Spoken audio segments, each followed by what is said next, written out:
നമ്മുടെ സംസ്ഥാനത്ത് മാത്രമായിരുന്നു നാഷണൽ ഹൈവേ ആവശ്യമായ രീതിയിൽ വികസിക്കാതിരുന്നത്. അതിന് കാരണം കേന്ദ്ര ഗവൺമെൻറ്റിൻ്റെ വിരോധപരമായ സമീപനമായിരുന്നില്ല. നമ്മുടെ കേരളം വേണ്ട കാര്യങ്ങൾ വേണ്ട സമയത്ത് കൃത്യമായി ചെയ്യാൻ തയ്യാറായില്ല. നമുക്ക് തർക്കങ്ങളായിരുന്നു. നാഷണൽ ഹൈവേയുടെ വീതി എത്ര വേണം? ചില വിദഗ്ധർ ഓടുന്ന ബസ്സിൻ്റെ വീതി കണക്കാക്കി 2 ബസ് ഒരേ സമയം പോകാനുള്ള വീതി എത്രയാണെന്ന് വരെ നമ്മളെ പഠിപ്പിക്കാൻ തയ്യാറായി മുന്നോട്ട് വരുന്ന കാഴ്ച നാം കണ്ടതാണ്. അവസാനം 2011 മുതൽ 16 വരെ അധികാരത്തിലുണ്ടായ UDF സർക്കാർ ഒരു സർവകക്ഷി യോഗം വിളിച്ചു ചേർത്തു. ആ സർവകക്ഷി യോഗം ഏകകണ്ഠമായി തീരുമാനിച്ചു 45 മീറ്റർ വീതിയിൽ റോഡ് പണിയാം. അപ്പോൾ 45 മീറ്റർ വീതി എന്നത് കേരളം പൊതുവിൽ സമ്മതിച്ചു. പിന്നെ ചെയ്യേണ്ടത് സംസ്ഥാന സർക്കാരാണ്. സംസ്ഥാന സർക്കാരിന് പണം ചെലവിടേണ്ട കാര്യമില്ല. പണം മുഴുവൻ നാഷണൽ ഹൈവേ അതോറിറ്റിയാണ് ചെലവിടുക. സ്ഥലമെടുത്തു കൊടുക്കണം. സ്ഥലമെടുത്തു കൊടുക്കേണ്ടത് സംസ്ഥാന സർക്കാരാണ്. പക്ഷേ 45 മീറ്റർ എന്ന് തീരുമാനിച്ചു. സ്ഥലമെടുക്കാൻ പുറപ്പെട്ടപ്പോൾ ആ ഗവൺമെൻറ്റിൻ്റെ കൂടെ ഇരിക്കുന്ന ചിലർ പറഞ്ഞു, ഇപ്പോൾ ഇവിടെ ഇങ്ങനെ എടുക്കാൻ പറ്റില്ല. ഏതൊരു ഗവൺമെൻറ്റും നാടിൻ്റെ വികസനത്തിനാണ് പ്രാമുഖ്യം കൊടുക്കേണ്ടത്. പക്ഷേ ആ ഗവൺമെൻറ് അവിടെ ഇട്ടു. പിന്നെ ഒരു സെൻറ്റിമീറ്റർ മുന്നോട്ട് പോയില്ല. അങ്ങനെ നാഷണൽ ഹൈവേ അതോറിറ്റി ഇവിടം വിട്ടുപോയി. ആ സാഹചര്യത്തിലാണ് LDFനെ 2016 ജനങ്ങൾ അധികാരത്തിലേറ്റുന്നത്. LDF സർക്കാർ കേന്ദ്രത്തെ സമീപിച്ചു. നാഷണൽ ഹൈവേ അതോറിറ്റിയോട് തിരിച്ചു വരാൻ പറഞ്ഞു. കേന്ദ്ര ഗവൺമെൻറ്റുമായി ചർച്ചയായി. നാഷണൽ ഹൈവേ അതോറിറ്റി എവിടെയും നടപ്പാക്കാത്ത ഒരു കാര്യം നമ്മുടെ മുന്നിൽ വെച്ചു. അത് ഭൂമിക്ക് വലിയ വിലയാണ്, ആ വില കൊടുത്ത് ഞങ്ങൾക്ക് എടുക്കാൻ പറ്റില്ല എന്ന നിലപാടായിരുന്നു. ഇന്ത്യ രാജ്യത്ത് എല്ലാ സ്ഥലത്തും നാഷണൽ ഹൈവേ അതോറിറ്റിയാണ് വില കൊടുത്ത് ഭൂമി വാങ്ങുന്നത്. ഒരിടത്തും സംസ്ഥാന സർക്കാർ വില കൊടുത്ത് ഭൂമി വാങ്ങിയിട്ടില്ല. സ്വാഭാവികമായും നമ്മൾ ആ പ്രശ്നം ഉന്നയിച്ചു. തർക്കമായി. അവർ പിടിവാശിയിൽ തന്നെ. നമുക്കാണെങ്കിൽ നമ്മുടെ നാടിൻ്റെ വികസനം മുട്ടി നിൽക്കുന്നു, വഴിമുട്ടി നിൽക്കുന്നു. അത് മുന്നോട്ട് പോകണമെങ്കിൽ നാഷണൽ ഹൈവേ പ്രധാനമാണ്. അവസാനം ഒത്തുതീർപ്പായി. അതായത് നമ്മുടെ നാട്ടിൽ ഇത്തരമൊരു പദ്ധതി നടപ്പാക്കേണ്ട ആവശ്യകതയുടെ മുന്നിൽ നമ്മെ വല്ലാത്ത വ്യവസ്ഥകളോടെ കീഴ്പ്പെടുത്താനാണ് കേന്ദ്ര ഗവൺമെൻറ് ശ്രമിച്ചത്. വേറെ വഴിയില്ല, നിസ്സഹായാവസ്ഥ. അങ്ങനെ വന്നപ്പോൾ ഭൂമിയുടെ വിലയുടെ 25% സംസ്ഥാനം കൊടുക്കാമെന്ന് സമ്മതിക്കേണ്ടി വന്നു. 5600 കോടി രൂപ നാം കൊടുക്കേണ്ടി വന്നു. ഇപ്പോൾ നാഷണൽ ഹൈവേയുടെ പണി കേരളത്തിലാകെ നടക്കുകയാണ്. നല്ല രീതിയിൽ നാഷണൽ ഹൈവേ പൂർത്തിയാകുന്ന അവസ്ഥ വരാൻ പോകുന്നു. ഏതാനും മാസങ്ങൾ കൊണ്ട് നല്ല പുരോഗതി നേടാൻ കഴിയും എന്ന അവസ്ഥയാണ് വന്നിട്ടുള്ളത്. ഇവിടെ 2016 ജനങ്ങൾ ഇതിനൊന്നും ഒരു മാറ്റവും ഉണ്ടാകില്ല എന്ന് നിരാശയോടൊക്കെ പറഞ്ഞ കാലമായിരുന്നു. എന്നാൽ കുറച്ച് കഴിയുമ്പോൾ തന്നെ അതിന് മാറ്റം വന്നു. ഇവിടെ പലതും നടക്കും എന്ന് പറയുന്ന അവസ്ഥ വന്നു. അപ്പോൾ LDF വരും, എല്ലാം ശരിയാകും എന്ന് പറഞ്ഞത് നാഷണൽ ഹൈവേ മുടങ്ങിക്കിടന്ന നാഷണൽ ഹൈവേയുടെ കാര്യത്തിൽ LDF വന്നതുകൊണ്ട് മാത്രം അത് ഇന്നത്തെ അവസ്ഥയിലേക്ക് എത്തുന്ന സ്ഥിതിയായി എന്ന് ജനങ്ങൾ പൂർണ്ണമായി ഉൾക്കൊള്ളുന്ന അവസ്ഥയായി.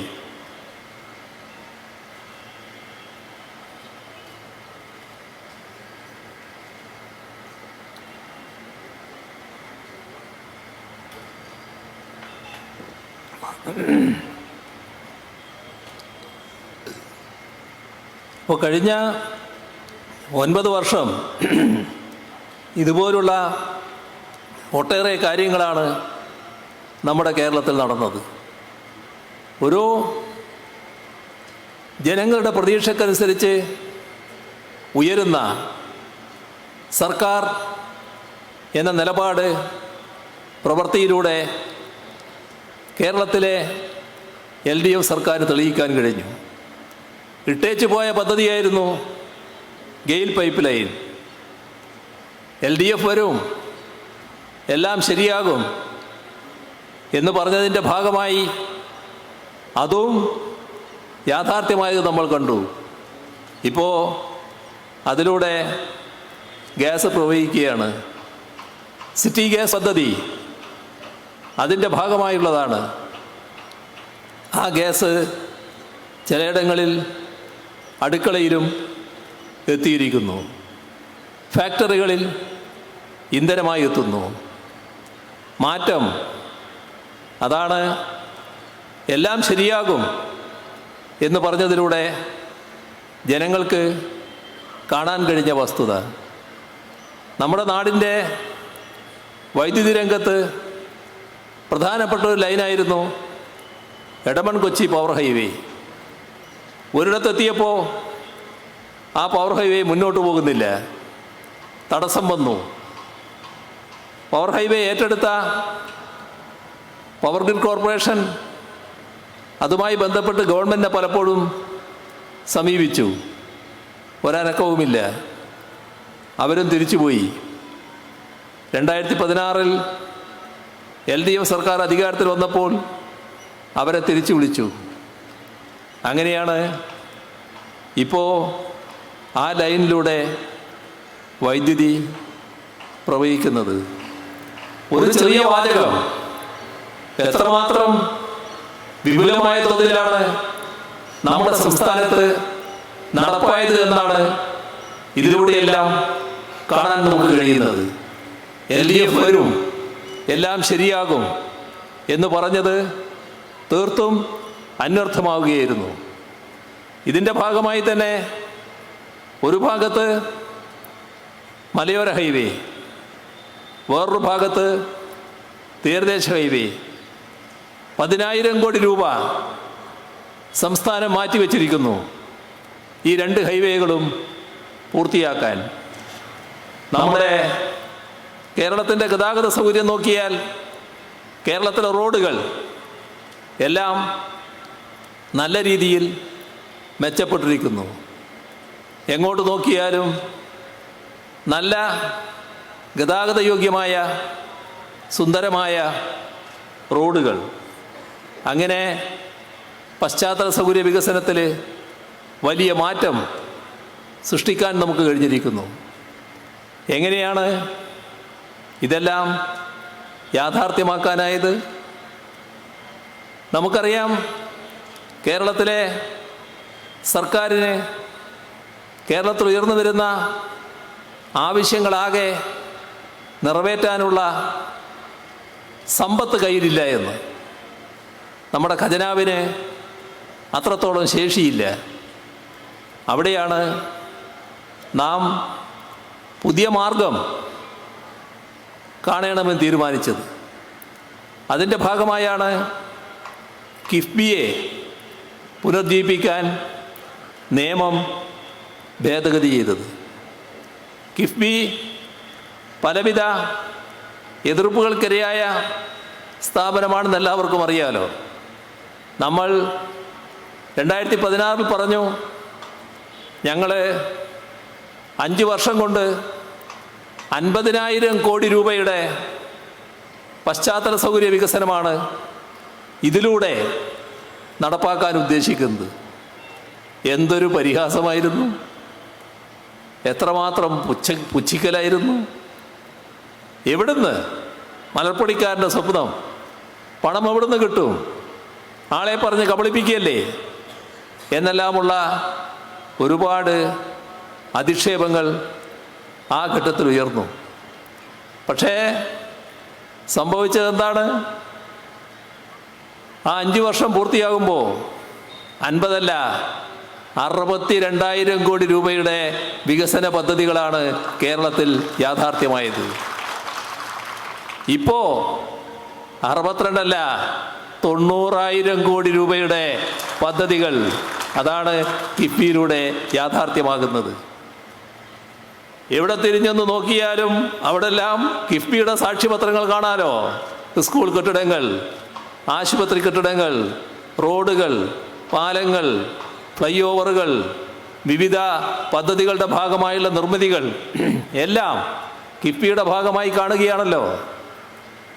നമ്മുടെ നാടിൻ്റെ ഈയൊരു അവസ്ഥക്ക് ഇടയാക്കിയത് 2016 LDF അധികാരത്തിൽ വന്നുകൊണ്ടായിരുന്നില്ലേ?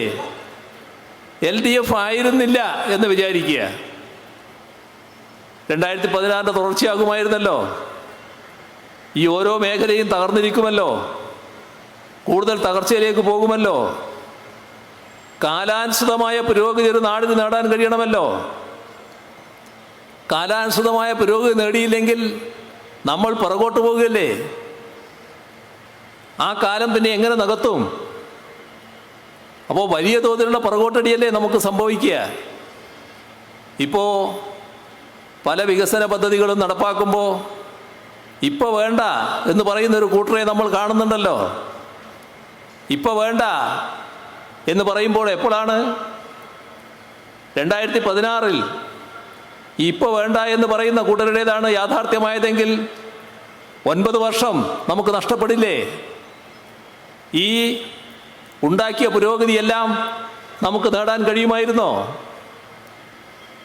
ഇത് വികസന രംഗത്ത് മാത്രമല്ലല്ലോ, നമ്മുടെ സംസ്ഥാനത്തിൻ്റെ സാമൂഹ്യക്ഷേമ രംഗങ്ങൾ എത്രമാത്രം പുരോഗതിയും മാറ്റങ്ങളുമാണ് സൃഷ്ടിക്കാൻ നമുക്ക് കഴിഞ്ഞിട്ടുള്ളത്.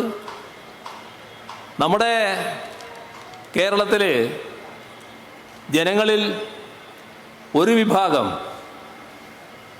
വീട് സ്വന്തമായി ഇല്ലാത്തവർ, ഒരു വീട് സ്വപ്നം കാണുന്നവർ, ആ സ്വപ്നത്തോടെ മണ്ണടിഞ്ഞു പോകുന്നവർ, ഇങ്ങനെ കുറേ ആളുകളുണ്ടായിരുന്നില്ലേ? ആ കാര്യം പരിഗണിച്ചുകൊണ്ടാണല്ലോ 2016 LDF സർക്കാർ ലൈഫ് മിഷൻ എന്നൊരു പ്രവർത്തനം ആരംഭിച്ചത്. എന്താണ് അതിലൂടെ? 5 ലക്ഷം കുടുംബങ്ങൾക്ക്, പാവപ്പെട്ട കുടുംബങ്ങൾക്ക് വീട് നൽകുന്ന പദ്ധതി. എന്തായി? 4.5 ലക്ഷത്തിലധികം വീടുകൾ ഇപ്പോൾ കുടുംബങ്ങൾ താമസിക്കുകയാണ് ഈ കണക്കിൽ ഇപ്പോഴും. ബാക്കിയുള്ളത് അതിവേഗം പൂർത്തിയായിക്കൊണ്ടിരിക്കുന്നു. ഏതാനും നാളുകൊണ്ട് 5 ലക്ഷം എന്ന ആ ലക്ഷ്യം സാക്ഷാത്കരിക്കാൻ കഴിയുന്നു. ഇതാണ് അവസ്ഥ. ഇത് കേരളത്തിലല്ലാതെ മറ്റേതെങ്കിലും സംസ്ഥാനത്ത് കാണാൻ കഴിയുമോ? 2011-16 കാലം 3000 വീടായിരുന്നു കൊടുത്തത്.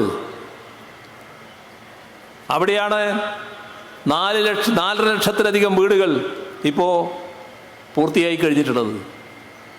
ഇതാണ് മാറ്റം.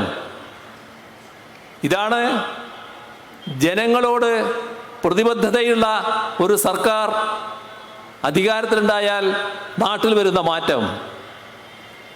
കാരണം നമ്മുടെ സംസ്ഥാനത്തെ പാവപ്പെട്ടവരോട് പ്രതിബദ്ധതയുള്ള പ്രസ്ഥാനമാണ് LDF. ആ LDF നേതൃത്വം കൊടുക്കുന്ന സർക്കാരാണ് കഴിഞ്ഞ 9 വർഷമായിട്ട് കേരളത്തിൽ അധികാരത്തിലുള്ളത്. അതിൻ്റെ ഭാഗമായാണ് ഈ മാറ്റങ്ങൾ സംഭവിച്ചത്. മറ്റൊരു ഭാഗം സാമൂഹ്യക്ഷേമ പെൻഷൻ. സാമൂഹ്യക്ഷേമ പെൻഷൻ്റെ നിലയെടുത്താൽ നമ്മുടെ കേരളത്തിൽ 2016 അന്ന് കടലാസിൽ 600 രൂപയായിരുന്നു. കടലാസിൽ എന്ന് പറയുന്നത് കൊടുത്തിരുന്നില്ല. അതുകൊണ്ടാണ് ഞങ്ങൾ അധികാരത്തിൽ വരുമ്പോൾ അന്ന് കണ്ടൊരു കാഴ്ച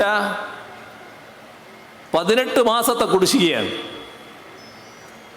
18 മാസത്തെ കുടിശ്ശിക. ആ ഗവൺമെൻറ് ആദ്യം തന്നെ തീരുമാനിച്ചത് ആ കുടിശ്ശിക മുഴുവൻ കൊടുത്തു തീർക്കാനായിരുന്നു.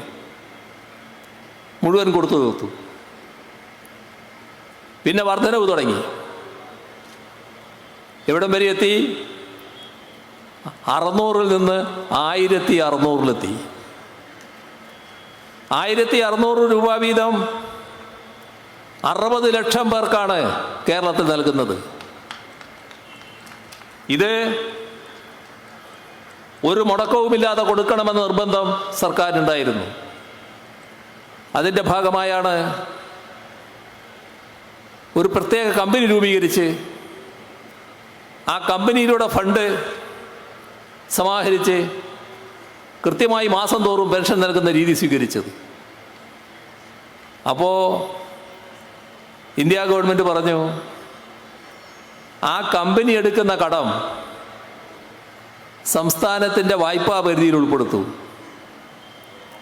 എന്ന് പറഞ്ഞാൽ തടസ്സപ്പെടുത്തൽ. ആ ഘട്ടത്തിൽ ഇന്ത്യ ഗവൺമെൻറ് സ്വീകരിച്ച നിലപാട് നമുക്കെല്ലാവർക്കും അറിയാം. കേരളത്തെ സാമ്പത്തികമായി ഞെരുക്കുക, ശ്വാസം മുട്ടിക്കുക. അതിനുള്ള പലതരത്തിലുള്ള ഉപരോധ നടപടികൾ, കേരളത്തെ പ്രത്യേകമായി ലക്ഷ്യം വെച്ചുകൊണ്ടുള്ള നടപടികൾ കേന്ദ്ര ഗവൺമെൻറ് ഭാഗത്തുനിന്നുണ്ടായി.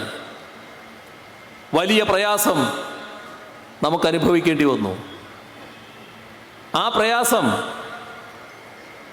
ഒരു നാടിനോട് ചെയ്യാൻ പാടില്ലാത്തതാണ്, ഒരു സംസ്ഥാനത്തെ ജനങ്ങളോട് ചെയ്യാൻ പാടില്ലാത്തതാണ് എന്ന് കേന്ദ്ര ഗവൺമെൻറ് അടുത്ത് പലതവണ നമ്മൾ പറഞ്ഞു. പ്രക്ഷോഭത്തിലേക്ക് കടന്നു.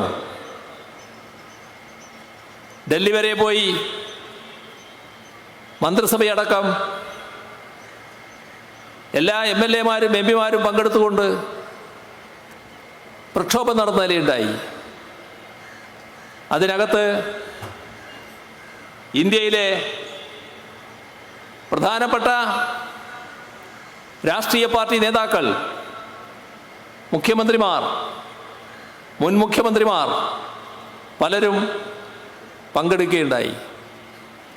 രാജ്യം ശ്രദ്ധിക്കപ്പെട്ടൊരു പ്രക്ഷോഭമായി അത് മാറി.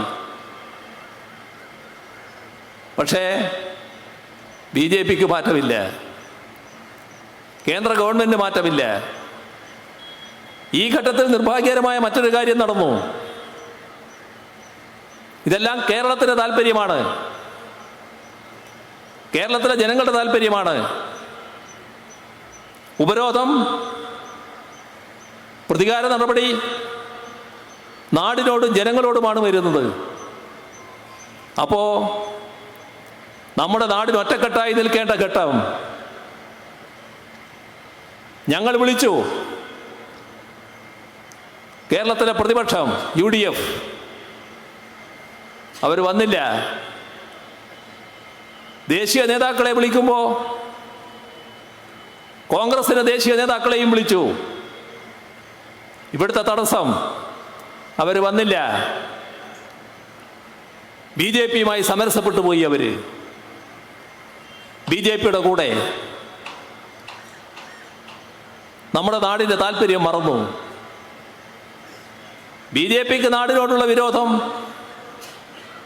ജനങ്ങളോടുള്ള ശത്രുത നമുക്ക് മനസ്സിലാക്കാനാവും. എന്തുകൊണ്ട് കോൺഗ്രസും യു ഡി എഫും അതേ നിലയിലേക്ക് മാറി? ഇത് നാം അനുഭവിച്ച കാര്യം. ഇതിൽ നിന്ന് അവരുദ്ദേശിച്ചത് ഇത്തരം കാര്യങ്ങളെല്ലാം മുടക്കുക എന്താണ്? അതിനെ മറികടക്കാൻ നമുക്ക് കഴിഞ്ഞു. നിയമസഭയിൽ തന്നെ പരസ്യമായി പ്രഖ്യാപിച്ചു,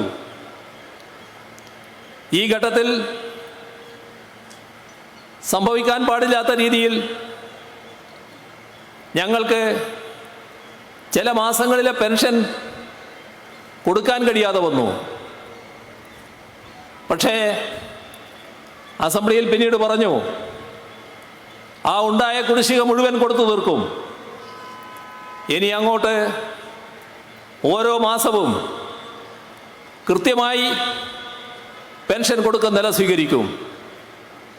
ഇപ്പോൾ കൃത്യമായി ആ പെൻഷൻ കൊടുത്തുകൊണ്ടിരിക്കുകയാണ് എന്നത് നമ്മുടെ അനുഭവത്തിലുള്ള കാര്യമാണ്.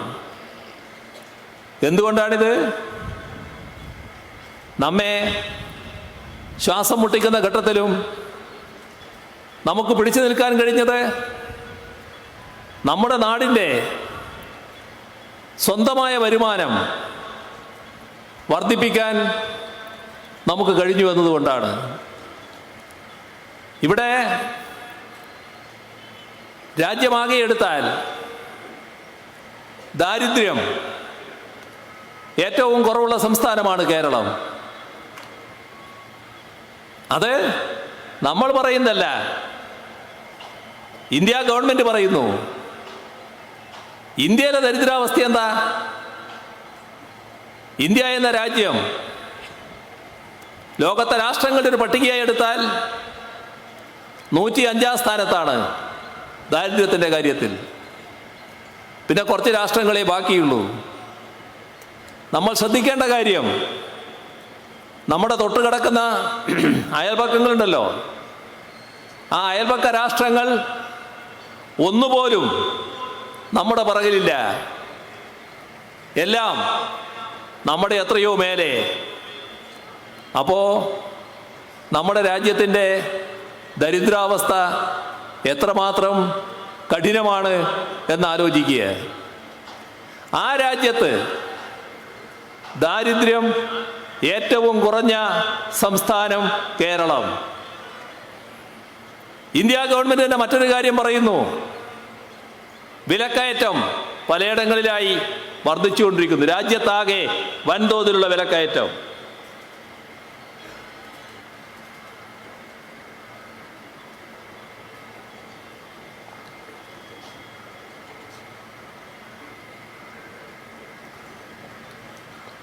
വിലക്കയറ്റം ഏറ്റവും കുറവ് കേരളത്തിൽ. അതും ഇന്ത്യ ഗവൺമെൻറ് കണക്കാണ്. എങ്ങനെയാണ് ഇത് ഏറ്റവും കുറവായത്? നമ്മുടെ പൊതുവിതരണ രംഗം ശക്തമായതുകൊണ്ട്.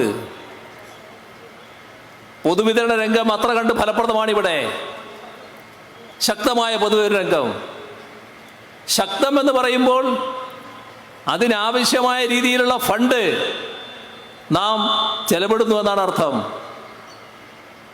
നാടിനോട് പ്രതിബദ്ധതയുള്ള, ജനങ്ങളോട് പ്രതിബദ്ധതയുള്ള ഒരു മുന്നണിക്കും സർക്കാരിനും മാത്രമേ ജനങ്ങളുടെ ഇത്തരം കാര്യങ്ങൾ കണ്ടുകൊണ്ടുള്ള ഇടപെടലുകൾ നടത്താൻ കഴിയൂ.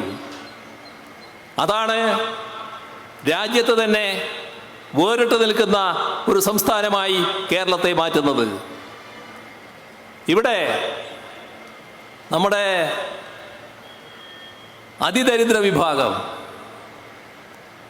രാജ്യത്താകെയുള്ള അതിദരിദ്ര വിഭാഗത്തിൽ വളരെ നാമമാത്രമായൊരു എണ്ണമാണ് കേരളത്തിലുള്ളത്. 0.7% എന്നായിരുന്നു ആദ്യത്തെ കണക്ക്. 3 വർഷം മുൻപുള്ളതാണ്, ഇപ്പോഴതല്ല. ആ കണക്കിൽ 64,006 കുടുംബങ്ങളാണ്. പക്ഷേ നമ്മുടെ സർക്കാർ നേരത്തെ പ്രഖ്യാപിച്ചു. ഇവിടെ അതിദരിദ്ര കുടുംബങ്ങളെന്ന് പറയുന്ന ആ ഗണത്തിൽപ്പെട്ട എല്ലാ കുടുംബങ്ങളെയും അതിദരിദ്രാവസ്ഥയിൽ നിന്ന് മോചിപ്പിക്കണം. അതിനാവശ്യമായ നടപടി വേണം. അതിനവർക്ക് പിന്തുണ നൽകുന്ന സംവിധാനങ്ങൾ ഒരുക്കണം. തദ്ദേശഭരണ സ്ഥാപനങ്ങളാണ് പ്രധാന പങ്ക് വഹിക്കേണ്ടത്. മറ്റെല്ലാ വകുപ്പുകളും അതിനോടൊപ്പം ചേർന്ന് നിന്ന് പിന്തുണ നൽകണം. ആ പ്രവർത്തനം നടന്നുകൊണ്ടിരിക്കുകയാണ്. അന്ന് പ്രഖ്യാപിച്ചതനുസരിച്ച് ഈ വർഷം അടുത്ത നവംബർ 1, ആ നവംബർ 1 നാം ഒരു പ്രഖ്യാപനം നടത്താൻ കഴിയും. അത് ഇന്ത്യ രാജ്യത്ത് അതിദരിദ്രരില്ലാത്ത ഏക സംസ്ഥാനം കേരളം എന്നത് പ്രഖ്യാപിക്കാൻ ഈ നവംബർ 1 നമുക്ക് കഴിയും. ആ നിലയിൽ കാര്യങ്ങൾ നീങ്ങിക്കൊണ്ടിരിക്കുകയാണ്. ഇന്ത്യയിൽ കുറേ സംസ്ഥാനങ്ങളില്ലേ? ഏതെങ്കിലും ഒരു സംസ്ഥാനത്ത് ഇത്തരമൊരു പരിപാടിയുണ്ടോ? എന്തേ ഇല്ലാത്തത്? എന്തുകൊണ്ടാണ് ഇവിടെ ഉണ്ടാകുന്നത്? ഇവിടെ ഉണ്ടാകുന്നത് ജനങ്ങളോട് പ്രതിബദ്ധതയുടെ ഒരു മുന്നണിയാണ് ഇവിടെ ഭരണത്തിലുള്ളത്. അതിൻ്റെ ഭാഗമായി തന്നെയാണ് ഈ മാറ്റം. ആ പ്രതിബദ്ധത ഇല്ലായ്മയാണ് മറ്റ് സ്ഥലങ്ങളിൽ ഇത്തരം കാര്യങ്ങൾ ആലോചിക്കാനിടയാകാത്തത്. അപ്പോൾ ഒരു ഭാഗത്ത് വികസന പ്രവർത്തനങ്ങൾ, മറ്റൊരു ഭാഗത്ത് ക്ഷേമപ്രവർത്തനങ്ങൾ, ഇതെല്ലാം ശരിയായ രീതിയിൽ നടപ്പാക്കിയാണ് നാം പോകുന്നത് എന്ന് കാണാൻ നമുക്ക് സാധിക്കും. നമ്മുടെ സംസ്ഥാനത്തിൻ്റെ പൊതുവായ കാര്യങ്ങൾ എടുത്തു പരിശോധിച്ചാൽ നാം കാണേണ്ടത് നമ്മുടെ കേരളത്തിൻ്റെ കാര്യങ്ങൾ വലിയ തോതിൽ തെറ്റായി പ്രചരിപ്പിക്കുകയാണ്. വലിയൊരു അപവാദ പ്രചരണം നടക്കുന്നതായി കാണാൻ നമുക്ക് സാധിക്കും. അതിലൊന്നാണ് കേരളം വലിയ കടക്കണിയിലാണ് എന്ന പ്രചരണം. ഇവിടെ കോവിഡ് കാലത്ത് ലോകത്താകെ സാമ്പത്തിക പ്രയാസമുണ്ടായിരുന്നു. നമുക്കും പ്രയാസമുണ്ടായിട്ടുണ്ട്. എന്നാൽ കോവിഡ് അനന്തര കേരളം എടുത്താൽ നാം അത് തരണം ചെയ്ത് മുന്നോട്ട് പോവുകയാണ്. കേരളത്തിൻ്റെ വായ്പയും കേരളത്തിൻ്റെ വരുമാനവും ആ അനുപാതമെടുത്താൽ നേരത്തെ 2020-21 38%. ഇപ്പോഴത് 34% കുറഞ്ഞു. നാം മനസ്സിലാക്കേണ്ടത് ഇനിയും കുറയും. അപ്പോൾ കടക്കണി എന്നത് പൂർണ്ണമായ അപവാദ പ്രചരണം മാത്രമാണ്. വികസന വിരുദ്ധർ അഴിച്ചുവിടുന്ന പ്രചരണം മാത്രമാണിത്. നാം ഒരു കാര്യം ശ്രദ്ധിക്കേണ്ടത്, നമ്മുടെ സംസ്ഥാനത്ത് ബദൽ നയം നടപ്പാക്കുന്നതിൻ്റെ ഭാഗമായി പഞ്ചവത്സര പദ്ധതികൾ നടപ്പാക്കുന്നുണ്ട്. ഈ പഞ്ചവത്സര പദ്ധതി ഇന്ത്യ ഗവൺമെൻറ് വേണ്ടെന്ന് വെച്ചു. 2016 മുതൽ നമ്മൾ പഞ്ചവത്സര പദ്ധതി തുടരുകയാണ്. 16-ലെ 13-ാം പഞ്ചവത്സര പദ്ധതിയായിരുന്നു. ഇപ്പോൾ 14-ാം പഞ്ചവത്സര പദ്ധതിയാണ്. ഇവിടെ നടത്തിയ പ്രചരണം, വലിയ തോതിൽ അഴിച്ചുവിട്ട പ്രചരണം, പദ്ധതിയെല്ലാം അവതാളത്തിലായിപ്പോയി. പണമില്ല. അതുകൊണ്ട് പ്രഖ്യാപിച്ച പദ്ധതികളൊന്നും നടക്കുന്നില്ല. എല്ലാം പൊളിഞ്ഞുപോയി.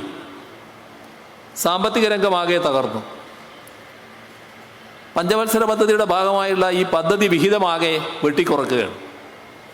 ഇതാണ് പ്രചരണം. 2025 മാർച്ച് 31 അവസാനിച്ച സാമ്പത്തിക വർഷം, ആ സാമ്പത്തിക വർഷത്തെ കണക്കെടുത്ത് പരിശോധിച്ചാൽ ഈ വിമർശനം തീർത്തും അടിസ്ഥാനരഹിതമാണെന്ന് കാണാൻ കഴിയും. 2024-25 സംസ്ഥാന വാർഷിക പദ്ധതിയുടെ അടങ്കൽ 30,370 കോടി രൂപയായിരുന്നു. 30,370 കോടി രൂപ അടങ്കൽ പ്രഖ്യാപിച്ച ഒരു പദ്ധതി പൊളിഞ്ഞുപോയി എന്ന് പറയുമ്പോൾ അതിൻ്റെ പകുതിയിൽ താഴെ എന്നൊക്കെയല്ലേ നമ്മൾ വിചാരിക്കുക. ചിലവായത് എത്രയാ? 29,224 കോടി, 24 ലക്ഷം രൂപ. ശതമാനക്കണക്കിലെടുത്താൽ 96.23%. അപ്പോൾ പദ്ധതിക്ക് തകർച്ചയാണോ? സാധാരണഗതിയിൽ സാധാരണ നിലയിൽ നടപ്പാകേണ്ട രീതിയിൽ തന്നെ പദ്ധതി നടപ്പാകുന്നു എന്നാണ് നമ്മുടെ അനുഭവം. നമ്മുടെ സംസ്ഥാനത്ത് ശക്തമായ അധികാര വികേന്ദ്രീകരണം നടപ്പാകുന്ന സംസ്ഥാനമാണ്. നമ്മുടെ ലോക്കൽ സെൽഫ് ഗവൺമെൻറ്റിന് ആവശ്യമായ പണവും അധികാരവും നൽകുന്ന സമീപനമാണ് കേരളം സ്വീകരിച്ചിട്ടുള്ളത്. അതിൻ്റെ ഭാഗമായി 2024-25 വാർഷിക പദ്ധതിയിൽ നാം വകയിരുത്തിയിരുന്നത് 8,532 കോടി രൂപയാണ്. അപ്പോൾ പദ്ധതി ആകെ തകർന്നു പോയെങ്കിൽ പിന്നെ ഈ പണം ചെലവഴിക്കാൻ കഴിയില്ല. ചെലവഴിച്ച് എത്രയാണെന്നറിയോ? വകയിരുത്തിയ 8,532 അല്ല, 9,452 കോടി 72 ലക്ഷം രൂപ എന്ന് പറഞ്ഞാൽ 110.79% കഴിഞ്ഞ സാമ്പത്തിക വർഷം നമ്മുടെ തദ്ദേശഭരണ സ്ഥാപനങ്ങൾ ചെലവഴിച്ചിരിക്കുന്നു. ഈ കണക്ക് എവിടെയെങ്കിലും കേൾക്കുന്നുണ്ടോ? ഈ കണക്കെന്തേ ശ്രദ്ധയിൽപ്പെടുത്താതിരിക്കുന്നത്? തകർന്നു എന്നൊരു ചിത്രം വരുത്തണം. ആ ചിത്രം കൊണ്ടുവരാൻ വസ്തുതകൾ പ്രചരിപ്പിക്കാൻ പറ്റില്ല. വസ്തുതകൾ പ്രചരിപ്പിച്ചാൽ ആളുകൾക്ക് കാര്യം മനസ്സിലായി പോകും. അപ്പോൾ ഭയങ്കര കണിയാണ്, കടക്കണിയാണ്, സാമ്പത്തിക ഞെരുക്കാണ്, പദ്ധതിയെല്ലാം അവതാളത്തിലായിപ്പോയി, ഒരു പദ്ധതി നടക്കുന്നില്ല എന്നെല്ലാമുള്ള വായ്ത്താരികൾ യഥാർത്ഥത്തിൽ കേരളത്തിൻ്റെ വികസന വിരുദ്ധരാണ് ഇത്തരത്തിലുള്ള പ്രചരണ വക്താക്കൾ. നമ്മുടെ കേരളത്തിൽ പഞ്ചവത്സര പദ്ധതി നല്ല രീതിയിൽ നടപ്പാവുക എന്നത് തന്നെയാണ് സർക്കാർ കാണുന്നത്. നമ്മുടെ സംസ്ഥാനത്ത് ആഭ്യന്തര ഉൽപ്പാദനം നല്ല രീതിയിൽ വർദ്ധിക്കുന്നു. പ്രതിശീർഷ വരുമാനം നല്ല രീതിയിൽ വളരുന്നു. ഇതൊക്കെ നമ്മുടെ നാടിൻ്റെ പ്രത്യേകതയാണ് കാണിക്കുന്നത്. അപ്പോൾ കേന്ദ്രം ശ്വാസം മുട്ടിക്കാൻ നോക്കുന്നുണ്ടെങ്കിലും നമുക്കിതെല്ലാം നിർവഹിക്കാൻ കഴിയുന്നത് നമ്മുടെ കേരളത്തിന് ആഭ്യന്തര ഉൽപ്പാദനം വർദ്ധിപ്പിക്കാൻ കഴിഞ്ഞതുകൊണ്ടാണ്. അതിലൂടെ കേരളത്തിൻ്റെതായ സ്വന്തം വരുമാനം വർദ്ധിപ്പിക്കാൻ കഴിഞ്ഞു. മാത്രമല്ല നല്ല രീതിയിൽ പ്രതിശീർഷ വരുമാനവും വർദ്ധിപ്പിക്കാൻ കഴിഞ്ഞു. ഇവിടെ കേരളം വ്യവസായ രംഗത്തിന് പറ്റിയൊരു നാടല്ല എന്നായിരുന്നു നേരത്തെയുള്ള പ്രചരണം. 2016 മുതൽ നാം സ്വീകരിച്ച നടപടികളുണ്ട്. എന്തൊക്കെയാണ് വ്യവസായ സൗഹൃദ അന്തരീക്ഷം മെച്ചപ്പെടുത്താൻ നാം സ്വീകരിക്കേണ്ട നടപടികൾ എന്നതിനെക്കുറിച്ച് ആദ്യം ആലോചിച്ചു. അതുമായി ബന്ധപ്പെട്ട് ഒട്ടേറെ കാര്യങ്ങൾ കണ്ടെത്തി. വിവിധ യോഗങ്ങൾ, അതിലുള്ള നിർദ്ദേശങ്ങൾ, വ്യവസായികളുടെ നിർദ്ദേശങ്ങളടക്കം അതെല്ലാം വെച്ചുകൊണ്ട് ആവശ്യമായ ഭേദഗതികൾ നിയമങ്ങളിൽ വരുത്തി, ചട്ടങ്ങളിൽ വരുത്തി, ഒരു പ്രത്യേക മാനസിക നിലയുണ്ടായിരുന്നു. ആ മാനസിക നില മാറ്റിയെടുക്കുന്നതിനുള്ള ബോധവൽക്കരണ പ്രക്രിയയിലേക്ക് കടന്നു. അങ്ങനെ കേരളമാകെ വ്യവസായ സൗഹൃദ അന്തരീക്ഷം വലിയ തോതിൽ സൃഷ്ടിക്കാൻ നമുക്ക് കഴിഞ്ഞു. അതിൻ്റെ ഭാഗമായി രാജ്യത്ത് വ്യവസായ സൗഹൃദ അന്തരീക്ഷത്തിൽ ഒന്നാം സ്ഥാനത്ത് കേരളത്തിലെത്താൻ കഴിഞ്ഞു. ഇതാണ് കാണാൻ കഴിയുന്ന വസ്തുത. അതിൻ്റെ ഭാഗമായി നാം കഴിഞ്ഞ നാളിൽ കൊച്ചിയിലൊരു നിക്ഷേപ സംഗമം നടത്തി. 1.5 ലക്ഷത്തിലധികം കോടി രൂപയുടെ നിക്ഷേപ വാഗ്ദാനങ്ങളാണ് വന്നത്. താൽപ്പര്യപത്രങ്ങൾ ഒപ്പിട്ട് തന്നു. വളരെ നല്ല പ്രതികരണം.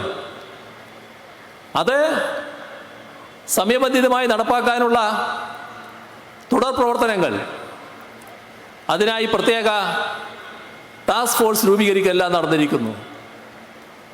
സംരംഭങ്ങൾ ഇന്ത്യയിലെ തന്നെ ഏറ്റവും മാതൃകാപരമായ ഇടപെടൽ MSME മേഖലയിൽ എന്നാണ് കേന്ദ്ര ഗവൺമെൻറ് തന്നെ വിശേഷിപ്പിച്ചത്. നമ്മുടെ IT രംഗം വലിയ തോതിൽ വികസിച്ചിരിക്കുന്നു. വലിയ മാറ്റം IT മേഖലയിൽ കാണാൻ കഴിയും. തുറന്ന് സ്റ്റാർട്ടപ്പുകളുടെ രംഗമെടുത്താൽ സ്റ്റാർട്ടപ്പുകളുടെ ഒരു പറുദീസയായി കേരളം മാറിയിരിക്കുന്നു. വലിയ മാറ്റം ഇനിയും മുന്നോട്ട് കൊണ്ടുപോകാനുള്ള നടപടികൾ. ഉന്നത വിദ്യാഭ്യാസ മേഖല നാം നേരത്തെ 2016 എടുത്താൽ കേരളത്തിൽ ഏതെങ്കിലും ഒരു ഉന്നത വിദ്യാഭ്യാസ സ്ഥാപനം രാജ്യത്തിലെ സ്ഥാപനങ്ങളുടെ ലിസ്റ്റ് എടുത്താൽ ആദ്യത്തെ 100-ൽ ഉൾപ്പെടുമായിരുന്നില്ല. കൃത്യമായ ഇടപെടൽ, അതുമായി ബന്ധപ്പെട്ട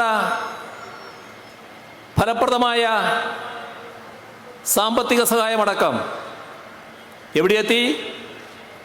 നമ്മുടെ യൂണിവേഴ്സിറ്റികൾ ആദ്യത്തെ 12-ൽ രാജ്യത്തെ ആദ്യത്തെ 1 ഡസനിൽ 3 എണ്ണം കേരളത്തിൻ്റേതാണ്. കേരള യൂണിവേഴ്സിറ്റി 10ാം സ്ഥാനത്ത്, കൊച്ചിൻ യൂണിവേഴ്സിറ്റി 11ാം സ്ഥാനത്ത്, ഗാന്ധി യൂണിവേഴ്സിറ്റി 12ാം സ്ഥാനത്ത്, കാലിക്കറ്റ് യൂണിവേഴ്സിറ്റി 43ാം സ്ഥാനത്ത്. മാറ്റമാണ്, വലിയ മാറ്റം. ആദ്യത്തെ 100 കോളേജുകൾ എടുത്താൽ 16 എണ്ണം കേരളത്തിൽ നിന്നുള്ളതാണ്. ഇന്ത്യയിൽ എങ്ങനെ ഉന്നത വിദ്യാഭ്യാസ മേഖല മാറുന്നു എന്നതിൻ്റെ തെളിവാണിത്. നമ്മുടെ സംസ്ഥാനത്തിൻ്റെ വളർച്ചയുടെ ഏറ്റവും പ്രധാനപ്പെട്ട ഒരു തെളിവായാണ് ഈ കഴിഞ്ഞ വിഴിഞ്ഞം പോർട്ടിൻ്റെ ഉദ്ഘാടനം നാം കാണേണ്ടത്. ഇവിടെ 18,000 കോടിയിലധികം രൂപ ചെലവിട്ടുകൊണ്ടാണ് വിഴിഞ്ഞം പോർട്ട് യാഥാർത്ഥ്യമാക്കാൻ കഴിഞ്ഞിട്ടുള്ളത്. നാം കാണേണ്ടത് ആകെ ചെലവാണ് 18,400 കോടി. ഇപ്പോൾ ആദ്യഘട്ടമാണ് പൂർത്തിയായത്. ആദ്യഘട്ടത്തിൽ 8,867 കോടി രൂപയാണ് ചെലവ്. ഈ 8,867 കോടി രൂപയിൽ സംസ്ഥാന സർക്കാർ 5,595 കോടി രൂപ ചെലവഴിച്ചിരിക്കുകയാണ്. അതോടൊപ്പം ഈ പറയുന്ന നിർമ്മാണം ഏറ്റെടുത്ത കമ്പനി ഉണ്ടല്ലോ, അദാനി കമ്പനി ഇപ്പോൾ ചെലവഴിച്ചിട്ടുള്ളത് 2454 കോടി രൂപയാണ്. ഇതിൽ കേന്ദ്ര ഗവൺമെൻറ് ഒരു VGF അനുവദിക്കേണ്ടതുണ്ട്. സാധാരണക്കാർക്ക് അത് ഗ്രാൻഡായാണ് അനുവദിക്കേണ്ടത്. പക്ഷെ നമ്മുടെ കാര്യത്തിൽ അത് കടമായിട്ടാണ് അനുവദിച്ചിട്ടുള്ളത്. 817 കോടി രൂപ ഇത് കടമായി നമുക്ക് അനുവദിച്ചിരിക്കുകയാണ്. ഇങ്ങനെ 8867 കോടി രൂപയിൽ ഏറിയ ഭാഗവും സംസ്ഥാന സർക്കാരാണ് ചെലവിട്ടത് എന്നത് ഇതിലൂടെ കാണാൻ നമുക്ക് സാധിക്കും. ഇതിലുള്ളൊരു പ്രത്യേകത, ഇതിൽ സംസ്ഥാന സർക്കാരിന് ലഭിക്കുന്ന വരുമാനം GST മുഖേനയുള്ള വരുമാനം മാത്രമാണ് ഇപ്പോൾ. അതാണ് ഈ കരാറിൻ്റെ ഒരു പ്രത്യേകത. ഇപ്പോൾ കപ്പലിൽ ചരക്ക് നീക്കം വന്നതോടെ കഴിഞ്ഞ വർഷം ജൂലൈ മാസം മുതൽ ഇതുവരെയുള്ള GST ലഭിച്ചിട്ടുണ്ട്. അതിലൊരു ഭാഗം കേന്ദ്രത്തിനാണ്, ഒരു ഭാഗം സംസ്ഥാനത്തിനാണ്. തുറമുഖത്തിൻ്റെ അടിസ്ഥാന സൗകര്യങ്ങൾക്കുള്ള ഉപകരണങ്ങൾ ഇറക്കുമതി ചെയ്തു, അതിലും GST ഉണ്ട്. അതും ഒരു ഭാഗമാണ് സംസ്ഥാനത്തിന് ലഭിക്കുക. ഇതേവരെയുള്ള GST വരുമാനം മൊത്തം 397 കോടി രൂപയാണ്. ഇവിടെ നാം ശ്രദ്ധിക്കേണ്ട ഒരു കാര്യം, 2034 വരെ, ഇത് 2025, 2034 വരെ തുറമുഖം വഴിയുള്ള ചരക്ക് നീക്കത്തിൻ്റെ GST മാത്രമാണ് ലഭിക്കുക. തുടർന്ന് 2034 മുതൽ തുറമുഖം വഴിയുള്ള ചരക്ക് നീക്കത്തിൽ അദാനി കമ്പനിക്ക് ലഭിക്കുന്ന വാർഷിക വരുമാനത്തിൻ്റെ ഒരു വിഹിതം സംസ്ഥാനത്തിന് ലഭിക്കും. ഇതാണ് നേരത്തെ ഉണ്ടാക്കിയ കരാറ്. ആ കരാറിനായിരുന്നു LDF എതിർ പറഞ്ഞത്. പിന്നെ നാടിൻ്റെ വികസനത്തിന് തടസ്സം നിൽക്കരുത് എന്നുള്ളത് കൊണ്ടാണ് സംസ്ഥാന സർക്കാർ വന്നപ്പോൾ ആ കരാറനുസരിച്ച് കാര്യങ്ങൾ നടപ്പാക്കാൻ നമ്മൾ തീരുമാനിച്ചത്. പക്ഷെ കാര്യങ്ങൾ നമ്മൾ മനസ്സിലാക്കി പോകണമല്ലോ, അതുകൊണ്ട് പറയുകയാണ്. ഇവിടെ ഒരു വിഹിതമെന്ന് പറഞ്ഞാൽ 2034 മുതൽ എടുത്താൽ, ആദ്യത്തെ ഒരു വർഷം എടുത്താൽ ആദ്യത്തെ വർഷം 1% സംസ്ഥാനത്തിന് ലഭിക്കുക. തുറന്നുള്ള ഓരോ വർഷവും ഓരോ ശതമാനം എന്ന രീതിയിൽ വർദ്ധിക്കും. അങ്ങനെ പരമാവധി 40% വരെ എത്തും. അതാണ് സംസ്ഥാനത്തിൻ്റെ വരുമാനമായിട്ട് ഇതിൽ കണക്കാക്കിയിട്ടുള്ളത്. ഇവിടെ പദ്ധതി നിർമ്മാണത്തിലെ 5 വർഷം കാലതാമസം വന്നു. അതുൾപ്പെടെ 2015 ആഗസ്റ്റ് മാസം മുതൽ 45 വർഷമാണ് അദാനിക്ക് തുറമുഖത്തിൻ്റെ നടത്തിപ്പ് ചുമതല. അതായത് 2060 വരെ.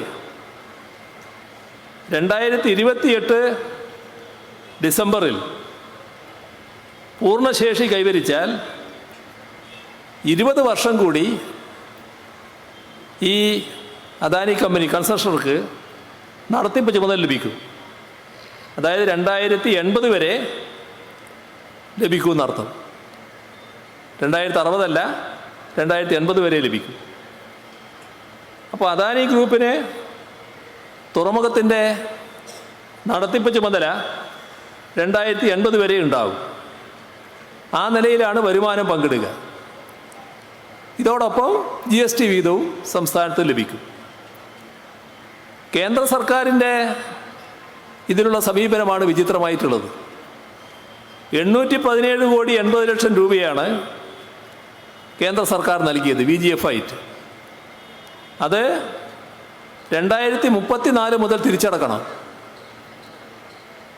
അത് തിരിച്ചടക്കേണ്ടത് അന്നത്തെ മൂല്യമനുസരിച്ചാകും കണക്കാക്കുന്നത്. അപ്പോൾ ഏകദേശം 12,000 കോടിയോളം രൂപ സംസ്ഥാനം തിരിച്ചടക്കേണ്ടി വരുമെന്നാണ് കണക്കാക്കുന്നത്. 2015 കരാർ അനുസരിച്ച് ഈ തുറമുഖം പൂർണ്ണമായും പ്രവർത്തന സജ്ജമാകേണ്ടത് 2045-ലാണ്. പക്ഷേ ഇപ്പോൾ ഒരു സപ്ലിമെൻ്ററി കരാർ വെച്ചു.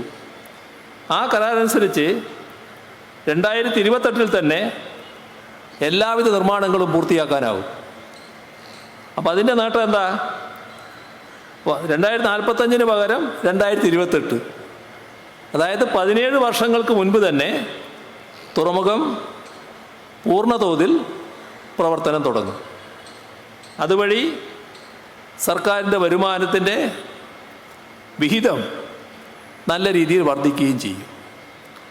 ഈ പദ്ധതി നമ്മുടെ സംസ്ഥാനത്തിൻ്റെ ഏറ്റവും വികസന സാധ്യതയുടെ ഒരു പദ്ധതിയായിട്ട് തന്നെയാണ് കണക്കാക്കുന്നത്.